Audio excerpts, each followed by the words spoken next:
Yeah, you know, we were driving to Cafe de Moc, and I was, telling my fiance, like, I'm so sad this place is gonna shut down. She's like, well, they're opening next week at a new place. Like, what? So, I went through all these emotions for nothing. But, actually, I was telling my fiance as well that I got my start here at this location, Cafe de Moc, the original Cafe de Moc, and so many other DJs like yourself as well. Got their start here, and we have a lot of good memories here. Like, we did our first drum and bass events that we ever organized were here. We had Dread Bass and John B play in Cafe de Moc, and those gigs were like, for me, just something that I always treasure for the rest of my life. And this place, like, it's just something about the building, the charm, and just the venue, and it's a special place that you come anytime. People know you. People are always happy, smiling.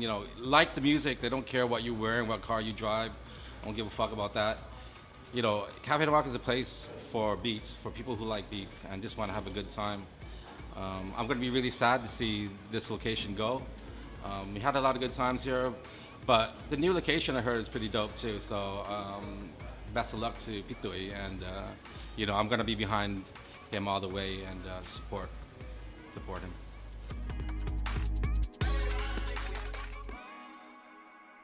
I guess some DJs get paid a shitload, some people don't. I'm not one of those people that get paid a lot to do what I do, but I love what I do. So in order to fund my habit, or whatever you want to call it, I have to have a normal job, and that job means that I got to work in an office.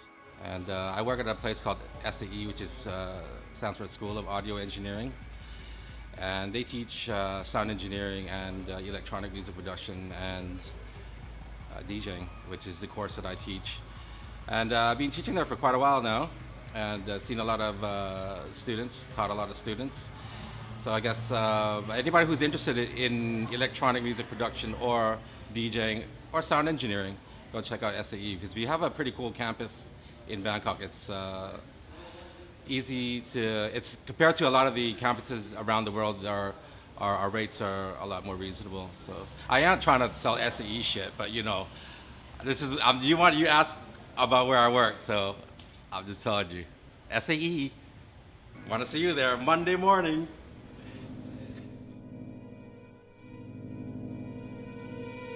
I remember when I was in high school, I was like going to the first raves and just going, that's what I want to do. That's what I want to do. And like, I've been doing that, following that dream ever since. So, for the people out there who really want to do this shit, you gotta really love it. You know what I'm saying? Because it's, especially in Thailand, it doesn't pay a lot. We all have day jobs, and we all have to do other things. So, you really have to love the music and just stick with it. And that's how you get there. You have to be patient too. So patience and love for the game, that's how you become successful.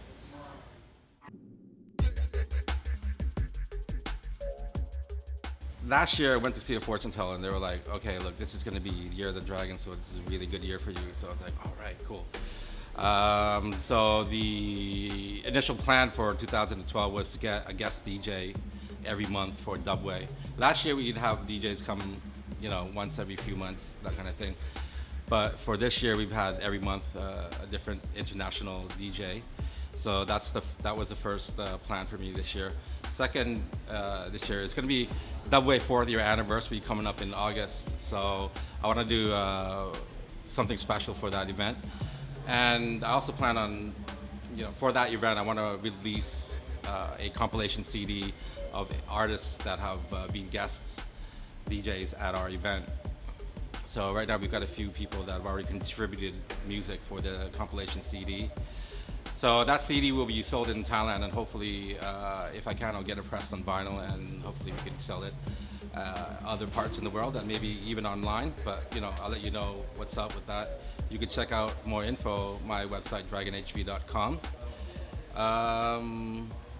And that's about it. Just trying to keep it simple and keep it from the heart.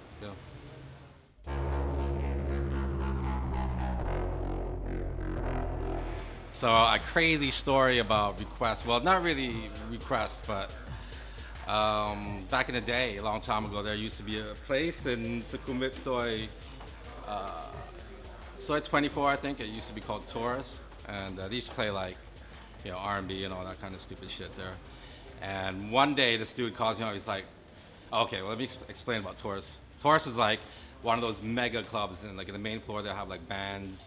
They have like 50 million other rooms that will have like, you know, R&B and some really bad commercial music there, right?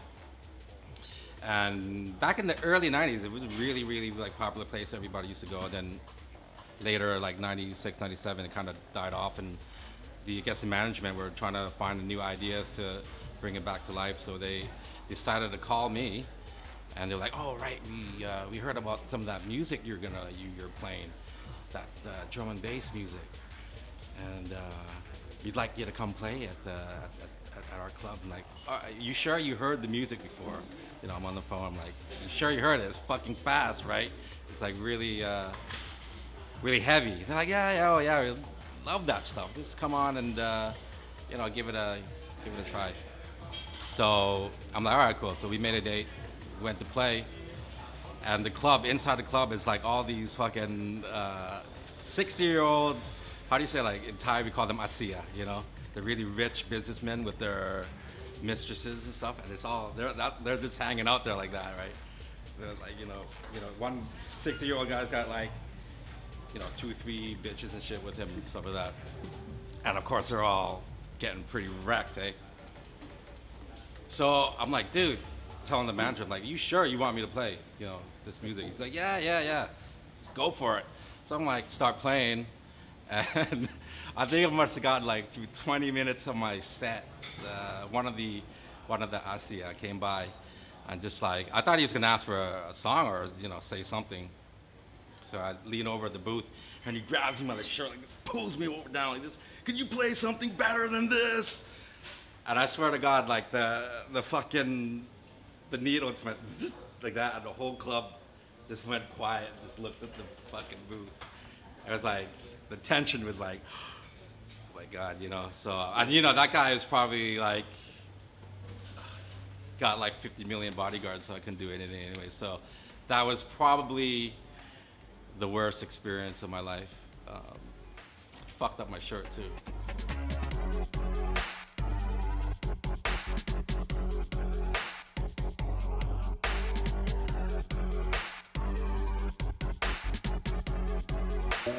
Questa